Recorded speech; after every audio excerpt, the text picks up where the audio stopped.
గతంలో ముత్యాలమ్మ దేవస్థానంపై దాడిని చూసాం. తర్వాత 15 దేవస్థానాల మీద దాడులు కూడా చూసాం. మరి ఈ దాడులకు కారణం ఏంటి? పిచ్చి వాళ్ళ, లేకపోతే కుక్కల, పిల్లుల, ఇవన్నీ కూడా ప్రభుత్వం నుంచి వచ్చి మరియు ఇంటెలిజెన్స్ డిపార్ట్మెంట్ చెప్తున్నటువంటి అర్థాలు పరమార్థాలు. ఈ అర్థాలకు పరమార్థాలకు కారణం ఏంటి అనేది ఇప్పటికి తెలియలేదు. మరి ముత్యాలమ్మ గుడిపై దాడి చేసినటువంటి వ్యక్తి అరెస్ట్ ఇంకా అయ్యాడా లేడా ఇంకా క్లారిటీ లేనటువంటి పరిస్థితి. ఈరోజు ప్రస్తుతం మనం జిర్రా హనుమాన్ టెంపుల్ సంబంధించినటువంటి శివాలయంలో ఉన్నాం. ఈ శివాలయానికి సంబంధించినటువంటి దాంట్లో ఆవు మాంసానికి సంబంధించినటువంటి శివాలయం విగ్రహం వెనుక ఉండడం కూడా చాలా బాధాకరమైన విషయం. దీనిపై పూర్తిగా స్పందించాలంటూ కూడా హిందూ సంఘాలు పగ్గుబంటా ఉన్నాయి. ఇక్కడ మనతో పాటు ఇక్కడ లోకల్ వాళ్ళు అన్న చెప్పండి. అసలు ఈ రోజు పొద్దున సాయంకాలం ప్రకారం ఏమైందో పూజకు లేడీస్ మహిళలు వచ్చారు. మహిళలు పూజ చేయడానికి ప్రతి డైలీ వస్తారు. అయితే ఈ రోజు ఏమైపోయింది, పొద్దున వచ్చేసరికి ఇంత పెద్ద మాంసం ముక్కలు పడ్డాయి. అయితే ఆమె పూజ చేసే గుళ్ళ ఇట్లా ఘోరం అయిపోయింది, ఇట్లా సంగతి అని చెప్పడం జరిగింది బస్తీల వాసులకు. చెప్పేసరికి అప్పుడు వచ్చేసరికి మాంసం ముద్దలు అక్కడ అడ్జస్ట్మెంట్ ఉన్నాయి, దగ్గుడు ఉన్నాయి. అరే ఇట్లా ఘోరం అయిపోయిందని ఇక్కడ ఉన్న స్థానికులు మేము ఏం చేసినాం, పోలీస్ కంప్లైంట్ ఇచ్చేసి పోలీసు వాళ్ళు వచ్చారు, అడ్జస్ట్మెంట్ అయిపోయారు, పబ్లిక్ రావడం జరిగింది. అక్కడ పడిన తర్వాత అది పోలీసు వాళ్ళు తీసుకొని వెళ్ళిపోయారు. మేము సాయంత్రం వరకు వాళ్ళని చూస్తాము, చెక్ చేస్తాము అని చెప్పడం జరిగింది. అందులోపల చేయనప్పుడు ఈ దౌర్జన్యాలు ఇంతకు మొదలు కూడా గతంలో దొంగతనం అయిపోయింది, విగ్రహం దొంగతనం అయిపోయింది. ఎవరో పిచ్చోడు తెచ్చేసేసి గంటలు దొంగతనం అయిపోయింది, పిచ్చోని తెచ్చేసి అరే పిచ్చోడు అతను అని పోలీసు వాళ్ళు చెప్పడం జరిగింది. తో పోయింది. ఇంకా తర్వాత రెండో సంఘటన ఇక్కడ కలరు హరాజెండా వేసేసేసి ఎగరడం చేసి కలర్లు వేసేయడం జరిగింది. అప్పుడు కూడా పోలీస్ కంప్లైంట్ చేసి తీపిచ్చేసేసినాం. ప్రతిసారి కూడా అవుతుంది. ఇప్పుడు మాంసం ముక్కలు వచ్చి వేస్తున్నారు. ప్రతిసారి కూడా ఇలాంటి దౌర్జన్యం అవుతున్నాయి. హిందూ గుళ్ళపైన అవుతున్నాయా, ఇక్కడ ఉన్న గుళ్ళపైన అవుతున్నా. ఎక్కువ మట్టుకు ఇక్కడ కూడా చుట్టుపక్కల మైనారిటీస్ ఉన్నారు, అందుబాటులో అడ్జస్ట్మెంట్ ఉన్నాం. 12:30 వరకు వీళ్ళు ఉన్నారు. ఇది జరిగిన సంఘటన 1:30-2 గంటల ఆధ్వర్యంలో ఇది జరిగింది. పొద్దున వచ్చేసరికి సంస్థల వారికి కూడా తెలియపరిచినాం మేము. ఇప్పుడు విశ్వ హిందూ పరిషత్, బజరంగ దళం, బీజేపీ అన్ని వేరే సంస్థలు కూడా వస్తున్నాయి. వచ్చి పరిస్థితి ఇట్లా ఉన్నది అని చెప్పేసి డీసీపీ తోటి, ఏసీపీ తోటి మాట్లాడడం జరిగింది. మీడియా ముందు కూడా 5 గంటల వరకు మేము వాళ్ళని పట్టించేస్తాము, తోలుకొస్తామని చెప్పారు. కాదు అంటే పొద్దున లోకల్ ఎక్స్ఎమ్మెల్యేలు, కౌన్సిలర్లు వాళ్ళు కూడా వచ్చారు. వాళ్ళ ముందే పొద్దున్న మేము ఒకవేళ లేదు అంటే పొద్దున్న ధర్నా చేస్తాము రేపడుతుంది అని. అంటే ఇప్పుడు పూర్తిగా కెమెరాలు లేవు, ఏం అందుబాటులో లేవు అని చెప్తా ఉన్నారు. దీని మీద ఎలా అంటే కెమెరాలు పెట్టకున్నందుకు కూడా గుడి మీద అభ్యర్థులు ఎవరైతే ఉన్నారో వాళ్ళ మీద కేసు చేస్తా ఉన్నారు. దీన్ని ఎలా చూడొచ్చు? మరి కెమెరాలు అంటే ఎట్లా ఎరుకుందా, ఒకటి పోలీస్ కెమెరా పెద్దది ఉన్నది ఇక్కడ, అంతా కవర్ చేస్తుంది. అది డమ్మీ అయిపోయింది. పోలీసు వాళ్ళు అది మళ్ళీ డమ్మీ అయిపోయిందని కొద్ది మధ్యలో చెప్పిన ఉండే, అది అట్లనే ఉండే. ఇప్పుడు చేసిరా లేదా తెలియదు, ఆ కెమెరా చూస్తే స్టేషన్లో తెలుస్తుంది. అదొకటి. ఇంకోటి మాకు ఇక్కడ సంస్థ చైర్మన్లే ఉండు, ఆ స్కూల్ ఉన్నది, స్కూల్ మొత్తం కెమెరాస్ అనేది అటు సైడ్ కొట్టింది. ఇక్కడ మందిరం సైడ్ లేవు. ఆ కెమెరా కూడా చూస్తే మనకు తెలిసిపోతుంది చూడమా అడ్జస్ట్మెంట్. తో ఇటు సైడ్ అయితే లేవు, గుళ్ళే మాత్రము ఇక్కడ కెమెరాలు లేవు. అంటే కెమెరాలు పెట్టకపోవడానికి కారణం ఏంది అసలు?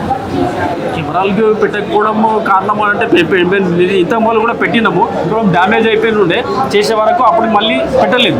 ఈ పరిస్థితి ఇట్లే. ఎలా చూడొచ్చు అన్న? గతంలో ముత్యాలమ్మ గుడిని చూసాం, తర్వాత 15 దేవస్థానాలను చూసాం. కాంగ్రెస్ పార్టీ ప్రభుత్వం వచ్చిన తర్వాత పూర్తి స్థాయిలో దేవుళ్ళపై దాడులు జరుగుతున్న విషయం ఈ రోజు ఇది చూస్తా ఉన్నారు. ఇలా మొత్తంగా ఏం చెప్పే ప్రయత్నం చేస్తా ఉన్నారు పోలీసు? కాంగ్రెస్ గవర్నమెంట్ వచ్చినప్పటి నుంచి హిందువుల పైన అత్యాచారాలు స్టార్ట్ అయిపోయినాయి అన్న. మీరు చూడొచ్చు, అది మీరు సికింద్రాబాదే కాదు, ఎగ్జిబిషన్ గ్రౌండ్లో చూడొచ్చు, ఓల్డ్ సిటీలో చూడొచ్చు, మళ్ళీ మనం ఇక్కడికి వస్తే మాసప్ ట్యాంక్ మీరు చూడొచ్చు. రీసెంట్గా ఏదో ఒక ఇన్సిడెంట్స్ అవుతూనే ఉన్నాయి. ఈ గవర్నమెంట్ గుర్తుంది ఒకటే, ఇట్లా హిందువుల పైన దాడి జరిగినప్పుడు అసలు చేసినోడు ఎవడో వాడిని కరెక్ట్గా శిక్షిస్తే ఇవన్నీ ప్రాబ్లమ్స్ కావు. ముత్యాలమ్మ టెంపుల్ పైన చేసిన మీద ఒక కేసు బుక్ చేసి లోపల వేసారు, ఏదో ఒకటి XYZ చేసి క్లోజ్ చేసేసారు. అంతేనాక హిందూ సమాజానికి ఇదేనా మాకు ఇచ్చే రెస్పెక్ట్? అసలు ఫస్ట్ ఆఫ్ ఆల్ ఒక ఆలయం హిందూ దేవాలయాలు ఉన్నాయని అంటే మనకి సుప్రీంకోర్టు ఆర్డర్స్ నుంచి ఒకటి ఉంది, 100 మీటర్ల వరకు ఏ మటన్ షాప్ ఉండొద్దు. అది ఎంతవరకు పాటిస్తున్నారు? ఇప్పుడు ఈడ మీరు బయటికి రాండి, ఎందుకు దుకాణాలు, బీఫ్ షాప్స్, అన్ని షాప్స్ ఈయనే పక్కకున్నాయి. ఎంతవరకు లోకల్ ఉన్న ప్రతి ఒక్క షాప్ వాడు 5,000 10,000 ఏదో తోచింది ఇచ్చి సీసీ కెమెరాలు పెట్టమని కూడా ఇచ్చిరంట. మళ్ళీ అది కూడా కనుక్కోండి మీరు. పక్కకున్న దుకాణం అడగని సీసీ కెమెరాలకి చిన్నోడైతే ఒక రేటు, పెద్దోడు ఉంటే ఒక రేటు తీసుకొని మళ్ళీ ఆ పైసలని పెట్టి ఎక్కడెక్కడ సీసీ కెమెరా పెట్టుంటే ఈ బాధ అసలు ఉండకపోతుండే కదా అన్న. హిందువులు ఇక్కడైనా సంఘటితులు కావాలి. రేపు వచ్చే శివరాత్రి ఉంది, దాని ముందు ఈరోజు పౌర్ణమి. ఎంతో భక్తి శ్రద్ధలతోనే మా అక్క చెల్లెలు ఇక్కడ గుడికి వస్తే పొద్దున 6:30 గంటలకి వాళ్ళ గుడికి రాగానే ఈ విధంగా చూస్తే ఎంత బాధ అనిపించాలన్నా. అంటే మా ఇంట్లో మా అమ్మ నాన్నలు మంచిగా ఉండాలి, కోరనీకి అదే దేవుని దగ్గరికి వస్తాము. కోటీశ్వరులు కావాలని అదే దేవుని దగ్గరికి వస్తాము. మాకు 10 బిల్డింగ్లు కావాలి, కిరాయిలు మంచి రావాలని అదే దేవుని కోరుతాము. కానీ ఆ దేవునికి ఏమైనా అయినప్పుడు మళ్ళీ ప్రతి ఒక్క హిందూ కర్తవ్యం కాదా బయటికి రావాలి? డిపార్ట్మెంట్ వాళ్ళు అంటే వాళ్ళు ఇంతకుముందు కూడా 2-3 డిపార్ట్మెంట్ వాళ్ళు కొన్ని వర్క్స్ చేసారు, చేయలేరని కాదు. ఇమీడియట్ వాళ్ళు పట్టడం జరిగేది. ఇది పొద్దున్న 7 గంటలకు అయింది అనుకుందాం, 6:30 కాదు 7 గంటలకు. ఇప్పుడు సుమారు 4:30 అవుతుంది. ఇప్పటి వరకు అది ఎందుకు దొరకలే? సీసీ కెమెరాలు పనిచేస్తున్నాయి అన్నారు కదా, 70% ఆఫ్ ది సీసీ కెమెరాస్ అసలు పనే చేస్తలేవు సిటీలో. మీరు నాంపల్లిలోకి రాండి, గోచమల్లకు రాండి, కార్మల్లకు రాండి, కొన్ని సెన్సిటివ్ ఏరియాలలో అయినా కానీ ఆ సీసీ కెమెరాలు ఎందుకు వస్తలే ఫుటేజెస్? ఇప్పుడు సీసీ కెమెరాలు పనిచేయనందుకే కదా బయటికి. మళ్ళీ ఎవరు చూడాలి? కాంగ్రెస్ గవర్నమెంట్ కావో పిలవ చలావ కథం ఇదే నడుస్తుంది మొత్తం. వాళ్ళది హిందువుల పైన ఏమైనా ఆలోచననే లేదు. ఇంతకుముందు ఉన్న గవర్నమెంట్ అంతే, ఇది కూడా అంతే తయారైంది మాకు. అంటే ఇప్పుడు ఏదో కుక్కను, పిల్లు, జంతువు ఏదైనా తీసుకొచ్చి ఉంటారు కానీ ఒక స్టేట్మెంట్ నడుస్తూ ఉన్నటువంటి అంటే హిందూ దేవాలయ కాడికి వస్తే పిచ్చోళ్ళు కానీ, కుక్కలు కానీ, పిల్లలు కానీ హిందూ దేవాలయ కాడికి వస్తాయి అన్న. మాస్కులో కానీ చర్చలో కానీ పోయే అవకాశాలు ఉండదంట. అదే అన్న, మన ధర్మంలో మన అమ్మ నాన్న వాళ్ళు మనకి ఇతర ధర్మాన్ని మంచి గౌరవించమని చెప్పి మన సనాతన ధర్మం చెప్పింది. కానీ ఇక్కడ చూసిన తర్వాత మాత్రం ఎక్కడ ఒక దగ్గర అయితే బాధ అవుతుంది అంతే. ఇంకెంత కాలం హిందూ పిచ్చోడు లాగానే ఉంటాడు, వాళ్ళు వచ్చేటప్పుడు పిచ్చోడు అంటాడు. అంటే ఆయనకి ట్రైనింగ్ ఇచ్చిరా గుడిలోనే పోయి చేయమని చెప్పి? అంటే ఏదైనా సంస్థ దీని ఇంకా పనిచేస్తుందా? వీళ్ళు పిచ్చోళ్ళని పట్టు, వీళ్ళని దీన్నే చేయమని చెప్పి వాళ్ళు అది ఉంటే ఇంటెలిజెన్స్ డిపార్ట్మెంట్ మొత్తం తీసి బయటికి తీయమని చెప్పండి. ఎందుకంటే ఎక్కడ చూడు ఒక పిచ్చోడు అని వెళ్తాడు, కుక్కని వెళ్తుంది, లేకపోతే పిల్లని వెళ్తుంది. ఈడే ఏ నక్క వెళ్తుందో చూడాలి. ఇప్పుడు మేము ఇంత గేట్ ఉండి మొత్తం అంత ఉండి ఇక లోపలికి వచ్చి ఇంత పర్టికులర్ గా పోయి ఇంత ఓపెన్ ప్లేస్ ఉంది, పిల్లి కుక్కున్న ఏదో మూలకు పోయి తింటది కానీ ఆడ కూర్చొని ఎందుకు తింటది? దయచేసి అన్న ఈ గవర్నమెంట్ కి బుద్ధి చెప్పే సమయం వచ్చింది. ప్రతి ఒక్కరికి నేను రిక్వెస్ట్ చేస్తున్నా, సనాతన హిందూ ధర్మంలో పుట్టిన సెక్యులర్ వాదులకు కూడా ఆలోచించండి. లేకపోతే వచ్చే సమయం మన పిల్లలు బయట తిరగడం కష్టమైంది. అంటే ఎలక్షన్ దగ్గరికి వస్తా ఉన్నాయి, బీజేపీ ఆడే నాటకమేమో కావచ్చు అని కొన్ని మీడియా ఛానల్లో కూడా కామెంట్ రూపంలో కానీ కొన్ని ట్రెండ్ అవుతున్నాడు. దీని మీద అసలు అంటే భారతీయ జనతా పార్టీ ఇలాంటి లాజిస్టిక్స్ కూడా వాడే అవకాశాలు ఉంటాయన్న? భారతీయ జనతా పార్టీలో ఉన్న కార్యకర్త అనుకుని మా పెద్ద లీడర్లు ఏదన్నా మేము ఫేస్ టు ఫేస్ వస్తాం. ఇట్లా మనము గుళ్ళల దగ్గర చేసుకొని చేసే అంత చీప్ క్యారెక్టర్లు మాకు కావు. ఏదున్నా మేము ఫేస్ టు ఫేస్, మా పెద్దలు కూడా మాకు అదే నేర్పించారు. డిసిప్లిన్ గా ఉండి మాట్లాడటం చేయడం మాకు అప్పటి నుంచే ఆయుధాలు పట్టు నేర్పించినట్టు ఈరోజు వేరేగా ఉంటుండే పరిస్థితి. సబ్కా సాత్ సబ్కా వికాస్ అన్నాడు మోదీ సాబ్. వీళ్ళని ఒకటి వాళ్ళని ఒకటి చేయలే, కానీ ఎంతో ఒక సైడ్ నుంచి అన్న ఇంకో సైడ్ కి కూడా అదే విధంగా వస్తే మంచిగా ఉంటుంది. Thank you. జై శ్రీరామ్. అన్న ఎలా చూడొచ్చు అంటే మీకు ఎలా తెలిసింది గుడిలో జరిగినటువంటి ఇష్యూ కావచ్చు, మరి ఇవన్నీ కూడా ఎలా జరిగింది? పోలీసులు ఏం చెప్పారు? యాక్చువల్లీ డైలీ మార్నింగ్ గుడి వెనక మా బస్తీ ఉంది మలైమేట్ అని. డైలీ మా బస్తీలో ఉన్న లేడీస్ జెంట్స్ అందరు మార్నింగ్ వచ్చి ఇక్కడ పూజ చేస్తారు. అయితే ఈ రోజు మార్నింగ్ 6 o'clock మా బస్తీలో ఉన్న లేడీస్ వచ్చి పూజ చేస్తే గుడి ఓపెన్ చేస్తే చూస్తే అక్కడ మాంసం ఉంది. అయితే వాళ్ళు మాకు కాల్ చేశారు, ఇక్కడ ఇట్లా ఉంది, ఎవరో పడేశారు అని చెప్పి చెప్పగానే మేము తురంత్ ఇక్కడ వచ్చినాం. రాగానే పోలీసు వాళ్ళు కూడా వచ్చారు. పోలీసు వాళ్ళు మ్యాక్సిమం అది క్లోజ్ చేయడానికి ట్రై చేశారు. మా వాళ్ళు వీడియోస్ తీశారు, ప్రూఫ్ దొరికింది. దాని తర్వాత మేము అందరినీ ఫోన్ చేశాము. ఫోన్ చేసిన తర్వాత అందరు వచ్చారు. వచ్చిన తర్వాత కూడా ఎలాంటి యాక్షన్ తీసుకోలేదు. జస్ట్ ఏం లేదు, కుక్క పడేసింది, అది పడేసింది అని చెప్పి వాళ్ళు ట్రై చేశారు. మళ్ళా చాలా మంది మా అన్న తమ్ముళ్ళు అందరూ బయట నుంచి అందరూ వచ్చిర్రు, బజరంగ్ దళ్, RSS అందరూ వచ్చిన తర్వాత వాళ్ళు ఇప్పుడు మాకు 6 o'clock ఈవినింగ్ వరకు టైం ఇచ్చారు. అది కూడా 1 o'clock 2 o'clock వరకు ధర్నా చేస్తే మాకు టైం ఇచ్చారు. ఇప్పుడు ప్రెసెంట్ అనేది మా క్వశ్చన్ ఏంటంటే గతంలో కూడా జరిగింది, అప్పుడు మాకు తెలియకుండా క్లోజ్ కూడా అయిపోయింది. అంటే ఇది చిన్న విషయమా? దీనికి ఎలాంటి సెంటిమెంట్ లేదా? గవర్నమెంట్ నాకు తెలిసి ఇది 7 or 8 times ఉంది, హైదరాబాద్లో జరుగుతూనే ఉన్నది. గవర్నమెంట్తో రిక్వెస్ట్ ఏంటంటే స్పెషల్ టీం ఎందుకు అసైన్ చేస్తలేరు? గుడిలకే ఎందుకు టార్గెట్ అవుతుంది? ఎందుకు ఇది పొలిటికల్గా యూజ్ చేస్తున్నారా?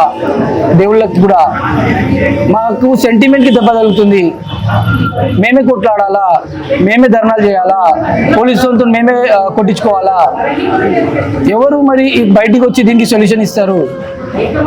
ఓకే, లాస్ట్ టైం అయింది, తర్వాత ముందు జాగ్రత్త ఉండొచ్చు కదా. గుడిలు ఎవరెవరు సెంటిమెంట్ ఏరియాలో గుడీస్ ఉన్నాయి, దానికి గవర్నమెంట్ తరఫు నుంచి ఒక CC కెమెరా ఆల్రెడీ రోడ్డు మీద గవర్నమెంట్లు పెట్టారు, గుడికి కూడా పెట్టొచ్చు కదా. అంత సేఫ్టీ లేకుండా ఉంది ఇప్పుడు గుడికి. బందోబస్తు కావాలి మాకు.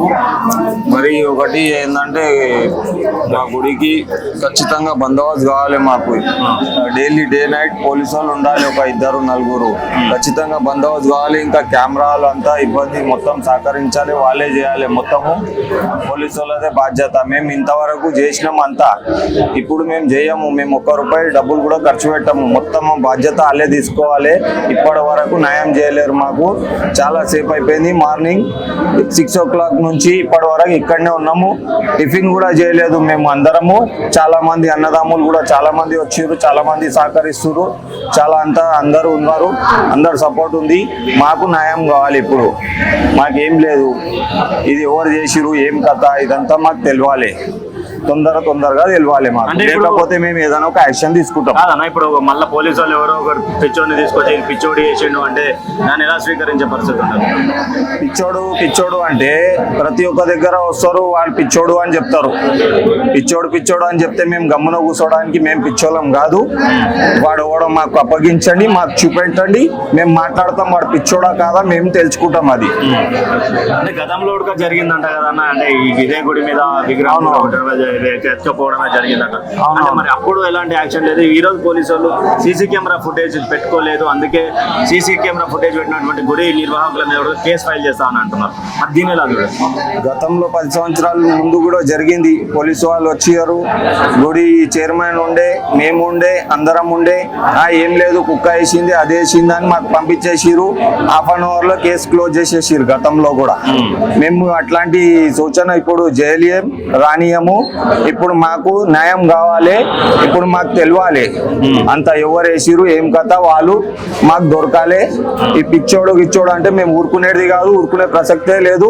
బజరంగ్ దళ్ వాళ్ళు RSS వాళ్ళు అందరు దిగుతారు, మొత్తం మేము ఏం చేయాలనో అది చేస్తాం. అంటే గత కాంగ్రెస్ పార్టీ ప్రభుత్వం వచ్చి 15 నెలల సమయం అయింది. 15 నెలల సమయంలో దాదాపు 15 నుంచి 20 గుళ్ళ మీద దాడులు జరిగినాయి. దానిలో కూడా కొంతమంది పిచ్చోళ్ళు అని చెప్పారు, కొంతమంది కుక్కలు అని చెప్పారు, కొంతమంది పిల్లలు అని చెప్పారు. అంటే ఎందుకు అంటే గతంలో లేనంత విధంగా ఇప్పుడు ఇన్ని గుళ్ళ మీద దాడులు జరగడానికి కారణం ఏంటి అసలు? అంటే ఎవరు చేస్తా ఉన్నారు అనుకోవచ్చా? ఇప్పుడు కారణం అంటే ఈ తుర్కు వాళ్ళే చేస్తారు, మళ్ళీ కావాలని చేస్తుర్రా మరి ఎందు గురించి చేస్తున్నారు మాకు గిట్టంగా తెలియదు. ఇప్పుడు 7-8 టెంపుల్స్ అయిపోయినాయి ఇప్పటి వరకు, అక్కడ కూడా న్యాయం దొరకలేదు. అన్ని పట్టుకుంటారు, పిచ్చోడు అంటారు, సీదా ఏం చేస్తారు కోర్టుకి రిమైండ్కి తీసుకొస్తారు, జైలుకి తీసుకుపోతారు, ఎవరికి అప్పగించారు, ఏం చేయరు వీళ్ళు. మాకేం కావాలి? న్యాయం కావాలి. ఇప్పుడు అన్ని పట్టుక రావాలి, అవన్నీ మాకు న్యాయం కావాలి, అది ఒకటే కావాలి, మాకేమవుతుంది. థ్యాంక్ యూ అన్న.